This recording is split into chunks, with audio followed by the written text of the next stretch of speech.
everyone! Again, welcome back dito sa ating YouTube channel. At sa video na ito, isang financing company ang isi-share ko sa inyo na nag-offer ng loan sa mga nagmamay-ari ng business, maaaring sole proprietors, or maaring business na nasa partnership, or mga business na corporation. Pero bago ang lahat, kung gusto nyo mag-apply ng loan sa mga bangko, pwede nyo akong i-message sa aking Facebook page, Yana Insta Review, or pwede nyo rin akong i-message sa aking email address, amawanyana@gmail.com, para malaman nyo yung mga eligibility criteria, yung mga requirements kapag gusto nyo mag-loan sa mga bank na may mababang interest and malaki yung pwedeng maprubahan. Pero guys, yung pag-usapan nga natin ngayon ay si Esquire Financing, na kung saan nag-offer ng loan sa mga business owners. So, hindi po siya pwede sa mga empleyado.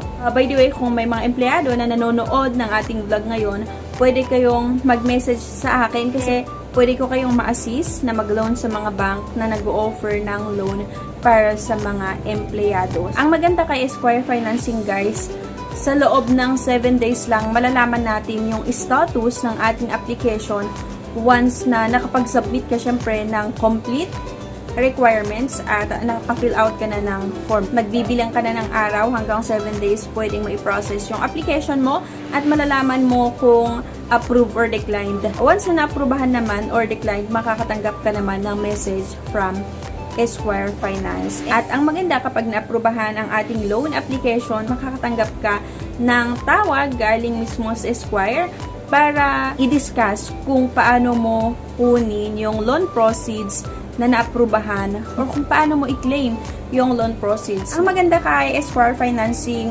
walang collateral kapag mag-loan kayo sa kanila, and then pwede kayong makautang hanggang 10 million na pwedeng gamitin pang business expansion. So, paano nga ba mag-loan kay Esquire Financing? Actually, pwede kayong mag-apply mismo doon sa website nila. And then, ikumpletuhin nyo lang yung form. At mag-aantay kayo ng text messages from Esquire Finance para sa mga next step or yung mga susunod na process doon sa application nyo. At pwede rin naman kayong mag-apply sa mga accredited sales specialist, kagaya ko. And then, send nyo lang yung mga requirements. Magsisend kami sa inyo ng application form. Kailangan nyo lang i-fill out yung application form and then send back nyo ulit sa mga accredited sales specialist. At sila na yung bahala na mag-forward sa Esquire Finance. Mag-antay na lang kayo ng tawag. Siyempre, may CI pa yan. Para sa akin, maganda mag-apply sa mga accredited sales specialist kasi kung may problema doon sa application mo, at least na-inform ka nila agad. At least may nangungulit sa'yo na kailangan mo isubmit ang mga kulang na requirements or siguro mga infos para ma-proceed yung application mo. Kasi minsan kapag sa website lang tayo nag-apply or sa branch, kapag may mga kulang na requirements or yung mga infos, kahit naman nag-message si bank or yung mga financing company sa'yo, minsan nakakaligtaan natin kahit nabasa natin dahil sa sobrang busy, nakakalimutan mo kung na meron ka palang kailangang i-comply doon sa application mo. Pero kapag nag-apply ka sa mga sales specialist or accredited loan specialist, mas mapabilis yung process nga.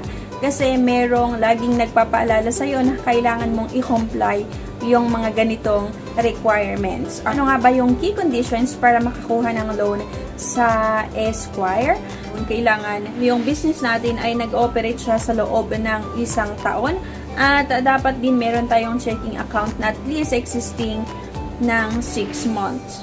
At yung mga primary requirements ay dapat meron tayong isang valid government ID, and then yun nga, yung checking account dapat at least 6 months na active, at meron tayong income or gross monthly income na at least sana 100,000, at wala tayong mga returns or bounce check per month. Kasi nga malaki yung pwede nating mautang sa kanila. Kaya medyo strict sila in terms of requirements. Pero ang maganda naman kasi dito ay hindi sila nang hihingi ng credit card. Kasi kapag sa bank tayo mag-loan ng personal cash loan para sa mga may sariling business, nire-require po nila usually na dapat meron tayong existing na credit card. Siyempre, dapat mas malaki yung credit limit. Okay? Pero kay Esquire naman, hindi kailangan yung credit card. So, ito na yung mga requirements once na qualified tayo na mag-apply kay Esquire. Ito yung kailangan yung isubmit. Siyempre, yung application form na isi-send namin sa inyo or pwede nyo i-fill out sa website mismo.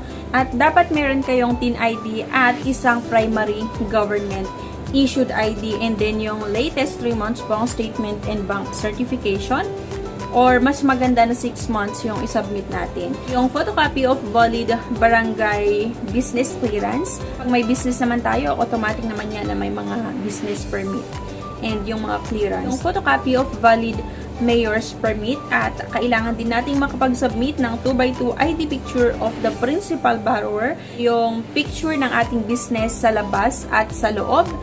At dapat meron din tayong proof of billing not older than 2 months. Bawa yung electric bill, yung water bill, or yung mga cable, or yung mga internet bill. Kaya kailangan din natin gumawa ng sketch or map of business and residence location with nearest landmark. At kung tanungin nyo ako kung magkano nga ba yung interest ni Esquire, the Esquire Financing Philippines loan interest rate is subject to the approval of the credit committee.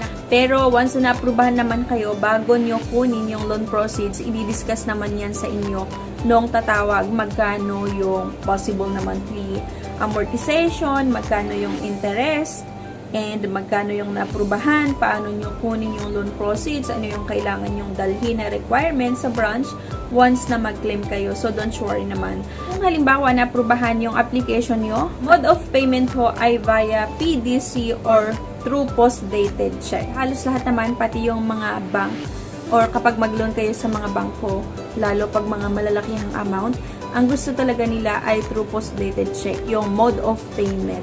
Yun lang, yung i-share ko sa inyo. Kung ikaw isang empleyado or may sariling business, pwede nyo akong i-message sa aking email, amawanyana@gmail.com, or contact nyo ako sa aking Facebook page, Yana Insta Review, para ma-assist ko kayo. And actually, doon sa aking Facebook page, pwede nyo i-click lang kung ano yung mga requirements, yung mga eligibility criteria. Idagdag ko lang pala, doon sa aking Facebook page, merong auto-reply na pre-evaluation. Kailangan yung i-fill out yun para malaman natin kung qualified kayo na mag-loan or hindi. Kasi, mas mahirap yung mag-send kayo ng mga requirements sa akin, and then kapag na-check ko yung mga requirements, hindi pala kayo qualified na mag-loan. So, it's a waste of time sa'yo and syempre sa akin din. At sa ating email address na amawanyana@gmail.com, meron ding auto-reply doon na pre-evaluation na kailangan yung i-fill out, at actually nilagay ko din doon yung mga requirements for employed and self-employed. And then yung eligibility criteria, naka-auto-reply yan. Kailangan yung sagutan yung pre-evaluation para makita nga natin kung pre-qualified kayo na mag-apply bago natin i-submit yung application nyo. Kasi po, kapag nag-forward kami ng applications ng client sa bank and hindi qualified naman, minsan sinasabihan din kami na parang chine-check nyo ba talaga yung client na ito, kung yung client na ito ay qualified, kasi parang ganito. May mga feedback din kami na matatanggap. Kung hindi naman qualified si client na mag-loan, then sinasubmit lang namin yung kanilang application. Medyo strict, especially nga kung sa bank tayo mag-apply ng loan. So anyway, thank you for watching.